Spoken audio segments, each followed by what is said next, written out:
guys, welcome back to Room 237, and I have another review for an 80s horror film. This is one that I've always heard the name of, but never knew what it was about.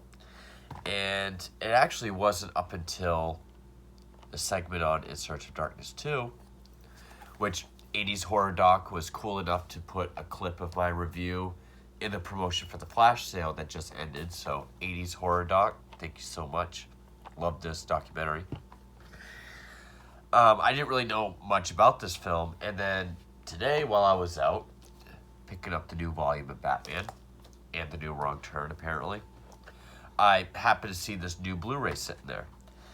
It says it's listed as like a 1980 film, but the release date was in 1981, but it is The Unseen. And of course, this is from Scorpion Releasing. Has all the same special features as an earlier release. It has the Katarina's Nightmare Theater, a bunch of interviews with cast and crew.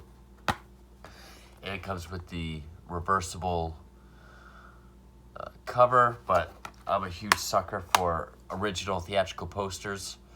Plus, this poster kind of reminds me of the cover art for Humongous, which there's a lot of aspects of this film that reminds me of other films. Which actually, this movie as a whole kind of reminds me of Madman.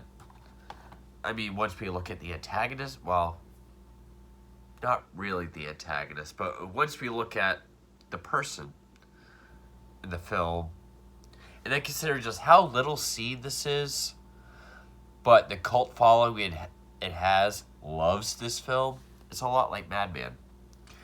Now, I don't recall the segment in Search of Darkness really going into what the unseen is.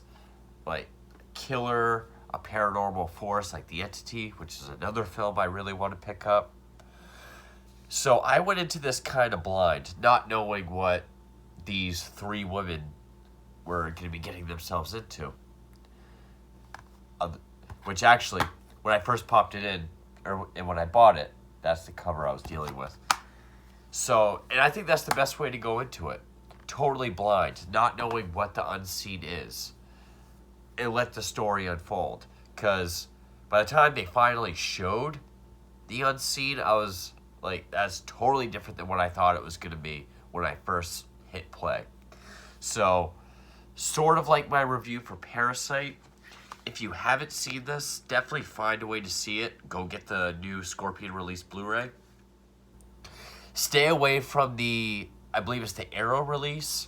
I don't even know if it's the American one, but there is one that puts the unseen right on the cover. Stay away from that. It's, to me, that kind of kills it. It's kind of like putting how some releases of Planet of the Apes puts the final image right on the cover. I think it ruins it. So go out and get Scorpion release and just go into it as blind as possible. So, but before I get to spoilers, I will say this has a very interesting history. I mean, actually, even some of the information on the back seems weird. Because it was directed by Danny Steinman, but this says that it was directed by Peter Foleg, and that Herbert R. Steinman, Danny Steinman presents. So that's kind of strange. But it was built on a story written by Danny Steinman, Thomas R. Berman, Stan Winston, the makeup master himself, with some contributions by Kim Henkel and Nancy Rifkin. So it went through some hands a few times. So much so that there was a falling out between Stan Winston, Thomas Berman, and Danny Steinman. Danny Steinman directed Friday the 13th Part 5, and he's known to be this very eccentric, known to piss people off kind of director. So there was a falling out, So Stan Winston, who was at this point already Stan Winston, this went into production in 1979. Um, so it was actually the makeup was offered to Rick Baker. Rick Baker, in his own words, I guess, well, according to the guy that gave the interview, Rick Baker had other things he wanted to do, so the other guy offered it to the one that did end up doing it. Why do I keep forgetting his name? Craig Reardon, who is also a very well-respected effects artist as well. But according to Craig Reardon, Rick Baker said he had bigger fish to fry. And without going into detail, this is a very seemingly simple effects film. It's not Friday the 13th. It's not The Thing. I don't even know if I'd really call this a slasher film. I mean, it feels more of a slasher than some of the other 80s slasher films I've done, like, say, Death Valley or Evil Speak. But it stars Barbara Bach before she married Ringo Starr. She was in giallo films like Short Night of Glass Dolls and Black Belly and the Tarantula. Sidney Lassick, one of my favorite character actors. He was Cheswick in One Flew Over the Cuckoo's Nest. The English teacher in Carrie. He was also in Don't Tell Mom the Babysitter's Dead. He was also in Alligator. And Stephen Furst, who was Flounder in Animal House. And this was right after Animal House. And the story is very simple. It's these two sisters, Karen and Jennifer, and their friend Vicky. Jennifer, played by Barbara Bach, is this news, not anchor, but a news reporter. Karen is her camera person, and Vicky's their friend. They're supposed to be getting a story on this small town festival, but they didn't make reservations for a hotel room, so they stop into this one place where they meet a guy named Ernest, played by Sidney Lassick. And Sidney Lassick, if you've seen Cuckoo's Nest or Carrie, he brings a lot of that to this role. Just, one, he's a great character actor. And from what I've heard, he was one of the sweetest people ever. His role, kind of like the male version of Kathy Bates in Misery. Very, very sweet and very likable, but then can be very twisted. But I also likened his role to Charles Durning in Dark Knight of the Scarecrow. But while Durning was cunning and sociopathic, this is just more downright crazy. Maybe that's a little bit more spoiler than I should have gone into, but he convinces the three women to board at his farmhouse, which is kind of like this old bed and breakfast, or at least it could have been, where he lives with his wife, Virginia, who's played by Lelia Goldani.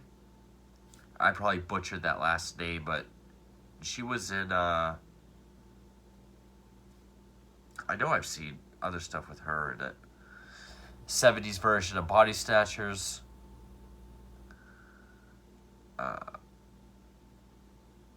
Alice Doesn't Live Here Anymore. That was a Scorsese film.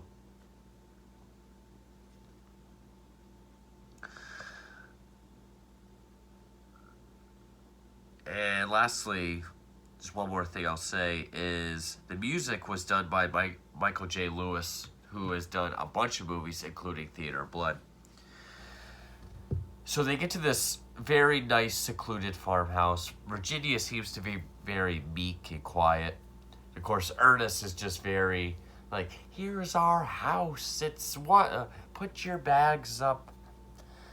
So then Karen and Jennifer decide to go to the festival. They leave Vicky behind, who wants to take a bath, rest. She wasn't feeling very well. So from here, I'm going to get into spoilers. So if you haven't seen this yet, definitely find a way to go see it. Don't look up anything about what the unseen is as far as the force or threat.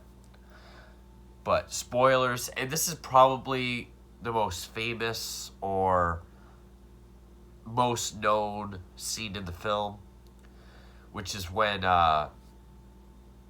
she's laying in bed.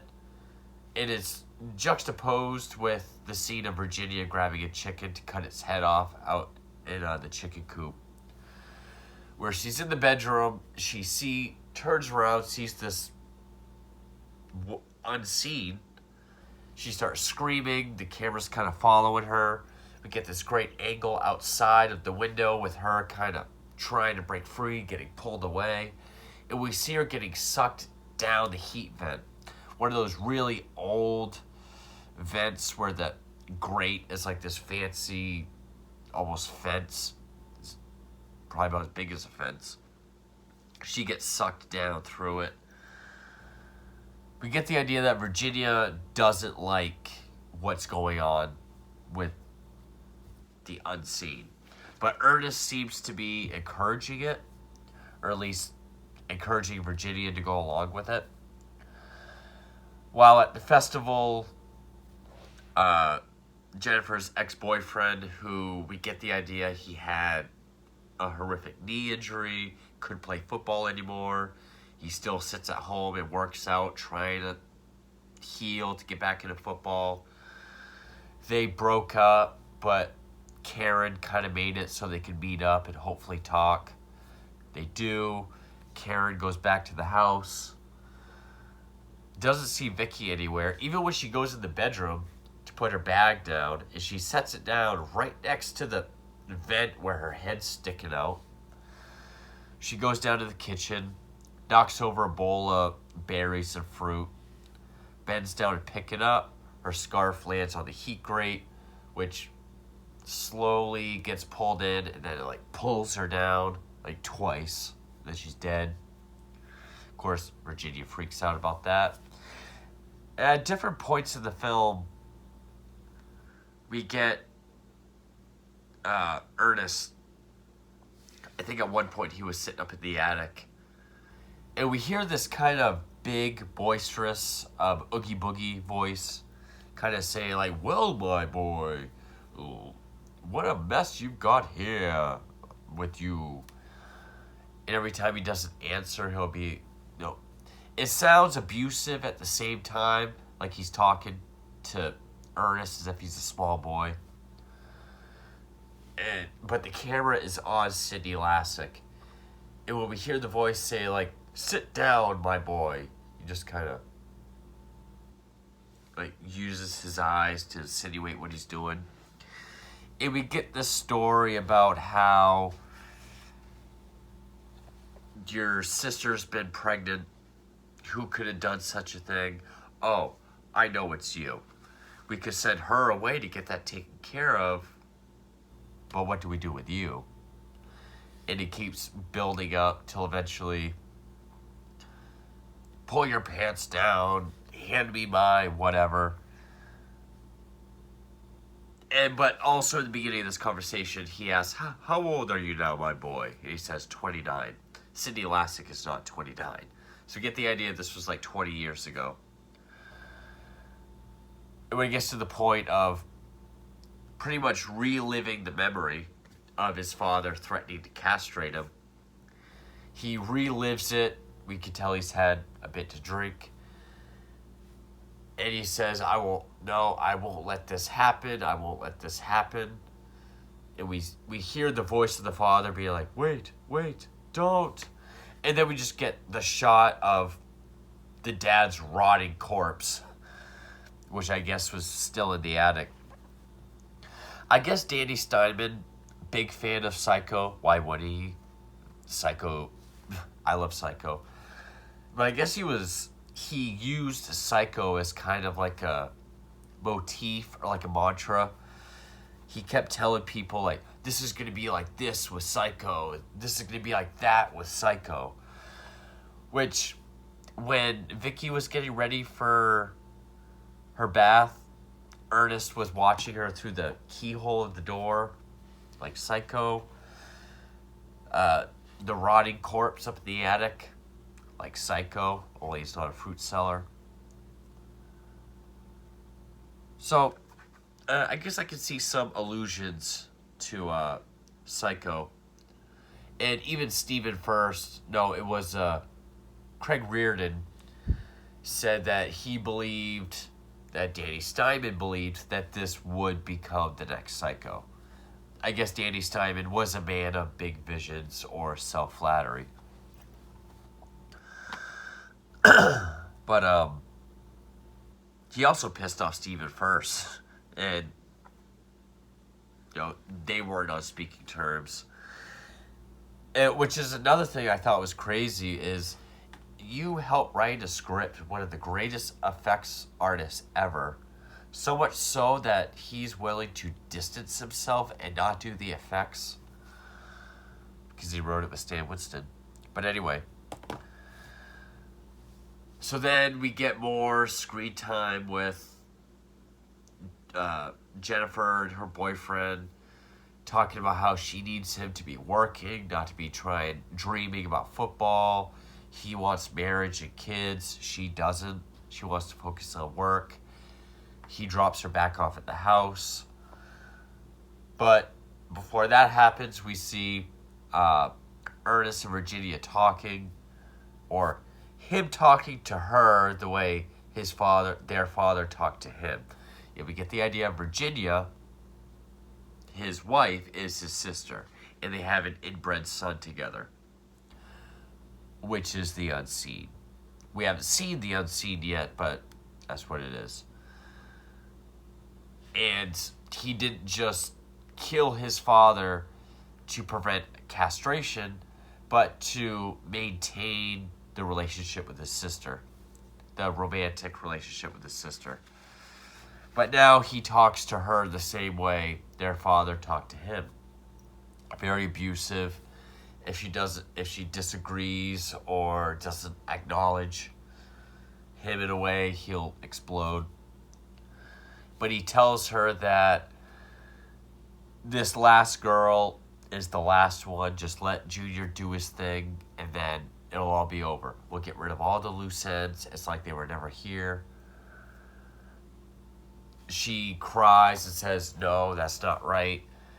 And then he says, well, okay, let people find out. They can't do anything to me. I didn't do anything. But they're not going to be very nice to him when they catch him. So Jennifer comes home. Obviously, her sister or friend isn't there. She's calling out to the house. Ernest is down in the basement. He calls her down. He's putting the vent back together because I guess Junior fucked that up. She holds it so he can fix it. They're kind of talking.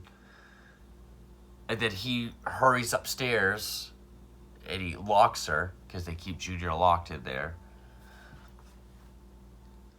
And there were different points in the film earlier, like when Vicky got killed and we saw the chicken get killed by Virginia. We see she boils 2 chickens, brings them down in the basement.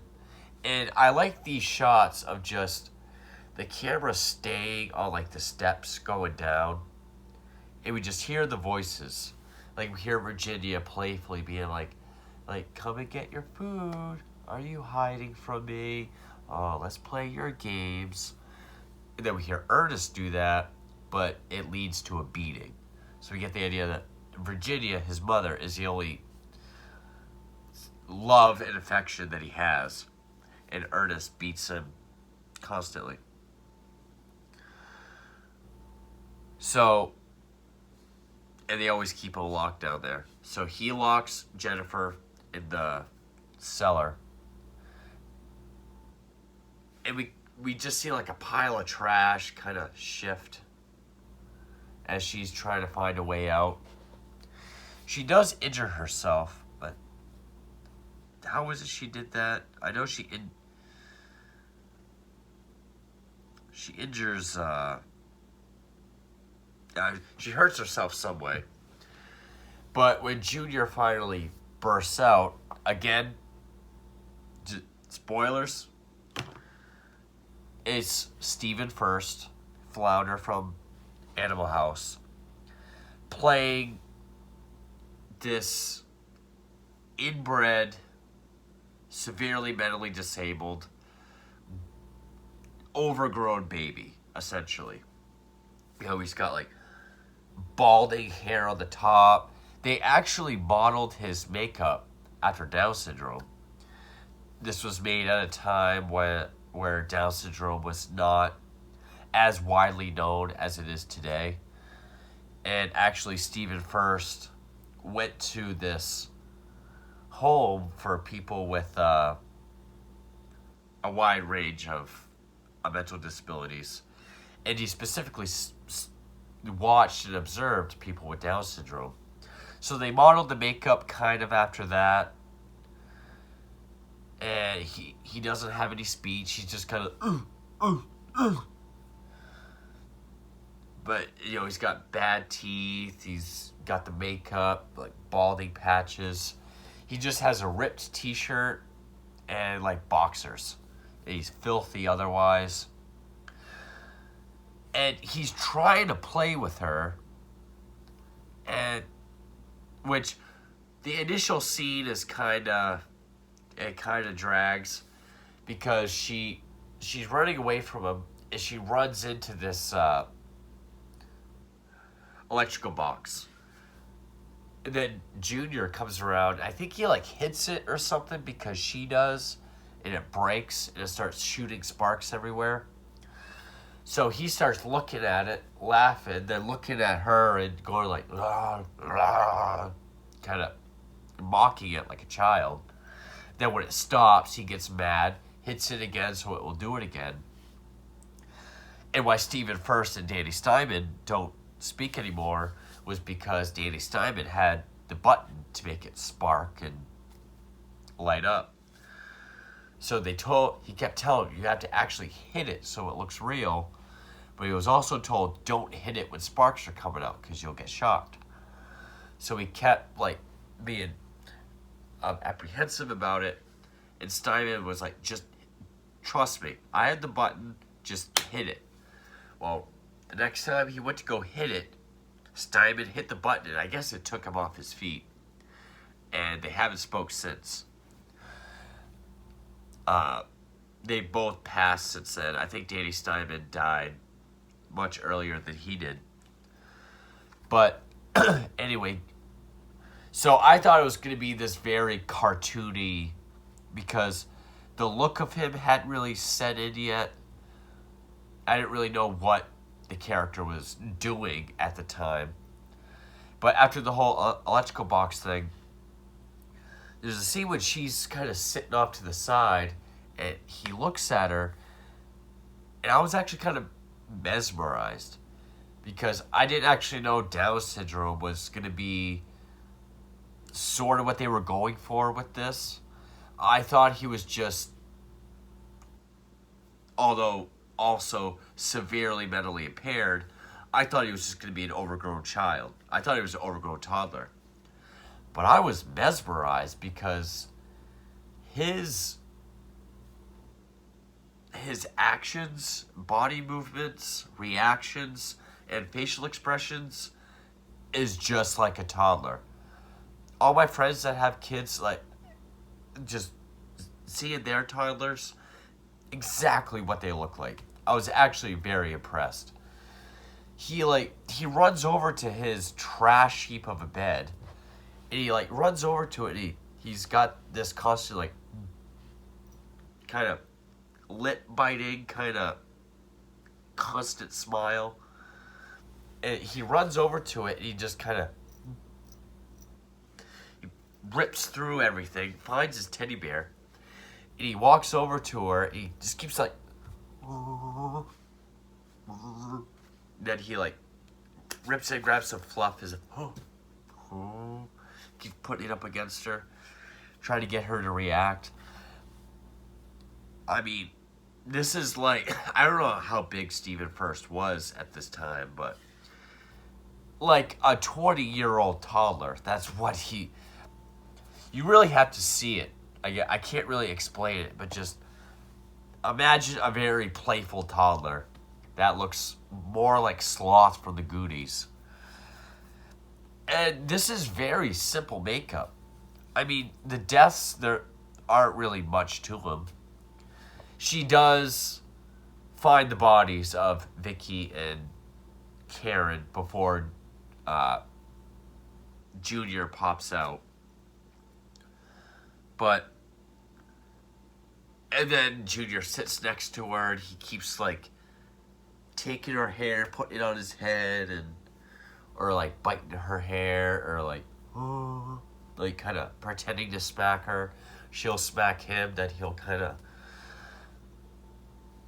It sounds cartoony, but when you think of how well he's doing it, it definitely pays off. That's a huge credit I give to this film. So then eventually Ernest comes down, and by this point we get that Junior probably did not kill these women out of malice. He was probably trying to play, and being the strong force that he is, not knowing his own strength, ended up killing them. Which, when Ernest attacks Jennifer, he takes his belt off and goes to strangle her. I was thinking he killed the other girls, but we were led to believe it was Junior. Doesn't really go that way. But then eventually, Virginia comes down to stop Ernest from killing Jennifer, so that they get in a confrontation. He hits her. Junior sees this, gets mad that the only nice person in his life is being hit, goes and attacks Ernest. And that's when Jennifer's able to escape. She's still hurt. She has to crawl, but she manages to get out. Junior is attacking Ernest, which Ernest grabs a plank of wood, hits him in the head, and he kind of, does that whole thing. But then he grabs a plank with a huge-ass nail in it and just fucking, and then that's enough. That's really the only effect in the film, because it sticks. He kind of wanders off, then he collapses, and then he goes to pull it out. It's just a retractable nail. That's really the only effect. And this came out right around the time of like Friday 13th. So even coming up with a retractable nail was kind of a big effect back then. Then he dies. But then Ernest goes out to find Jennifer. He goes out to the chicken house. And by this time, he's gone completely crazy. She is in the chicken house, but then she gets outside. Her boyfriend that dropped her off, I guess, came back to check on her. He's running in slow motion. It shows his knees, so we know what's going to happen. And, of course, we hear, like, this whip sound, and then he falls. So that was kind of impactful. I don't like the idea of, like, joints being bent the wrong way or popping out of place. So, like, just the way they had that whip snap sound, and just kind of, just like him falling, nothing happening to his leg, just that sound and the implication was enough to be like, oh. But then, just as Ernest comes over with whatever it is he has, he shotgun blasts to the chest, falls backwards. It was Virginia. Then she goes back inside, sits on the floor, and just cradles the body of her son. And that's the end of the film. So I don't really know if I'd call this a slasher film. We have like two victims and then two of the antagonists get killed, or the real antagonist and then just the killer that didn't realize he was killing. I guess if we go that route. But I mean, it does remind me of other films. I mean, the cover reminds me of Humongous. There are parts that are obvious allusions to Psycho. It's acted fairly fine. I mean, you have all these really good character actors. I mean, excuse me. Barbara Bach, Sidney Lassick, Lelia Goldani, and Stephen Furst all did a great job. The other two girls and the boyfriend, I'll say, are kind of take 'em or leave 'em. But everyone else did a great job. I mean, so Sidney Lassick, I've seen him in other roles. I really like him, like Charles Durning. But Durning in Dark Knight of the Scarecrow was more cunning and conniving. Whereas in this, he was more of like the Norman Bates. It looks more like Norman Bates in the book Psycho than the movie. Maybe that's why he was cast. But he's more just out of his mind crazy. And he starts doing like the cackly laugh and kind of saying silly things. Towards the climax of the film, it does kind of get cartoony. Even with some things that Junior does. But that whole sequence when it's just, after the electrical box with Junior and Jennifer alone in the cellar, like the whole thing with the teddy bear, I was really impressed by just how much of just his movements was just like a toddler. I was willing to bet he had just studied toddler movements. Then I looked into it, and it was more just general, severe mental disability and Down syndrome. I see why this is a cult classic. I would also put this under the category of something like Dark Knight of the Scarecrow again, or Alone in the Dark. When you have these good actors with a seemingly otherwise run-of-the-mill story, but they do something different with it, and it makes it more stand out. I would put this more in the realm of like Dark Knight of the Scarecrow and Alone in the Dark. It's just as unseen as those, pun intended, as those. You don't really hear people talk about this that much, which also reminds me of Madman, because it is sort of underseen, but the cult following it has loves the hell out of it.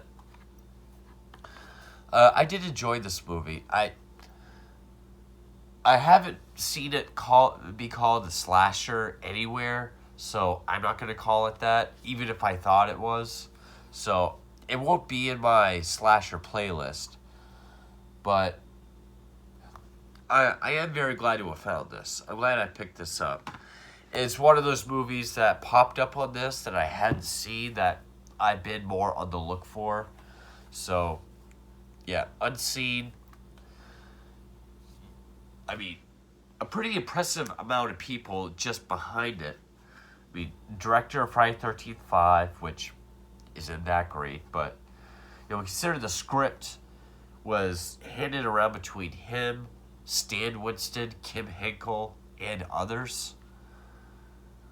And that the duty for makeup, obviously Stan Winston passed on. It was offered to Rick Baker. They gave it to Craig Reardon. And it was really just, make a mentally impaired, still make him look like a movie mongoloid, but resembling the real life thing, and then the nail trick. And one last thing I thought that was kind of interesting was Danny Steinman hated Craig Reardon's first little maquette makeup of it. Hated it, even though we told him it was crude, it's not going to look like the real thing. Steinman hated it. So then he showed, was it Berman? Thomas Berman? Yeah, he showed him, and then he found out that that Stan Winston and Thomas Berman left the project under the condition that their initial design was copyrighted to them. So whoever came in to do the makeup could not replicate that look. So the new idea that Craig Reardon was doing was too much like it. His original idea was too much like it. Every time he finished one, he was told the other. So it was kind of a hectic mess. And, he had to go with what was finally seen in the unseen. Other than, it really is the performances that make this movie. I will say the direction was fairly well done as well. But I really do think of it as like Dark Knight of the Scarecrow and Alone in the Dark. This could have just been another creeper in the basement. Turns out he's just a fucked up person killing the guests of this house. How many times have we seen that? But it's enough to stand out because the performances are there. Especially by Cindy Lassick, Lelia Goldani, Stephen Furst, and Barbara Bach. Unseen. I'm glad it's now seen. Corny, I know. Thank you for watching.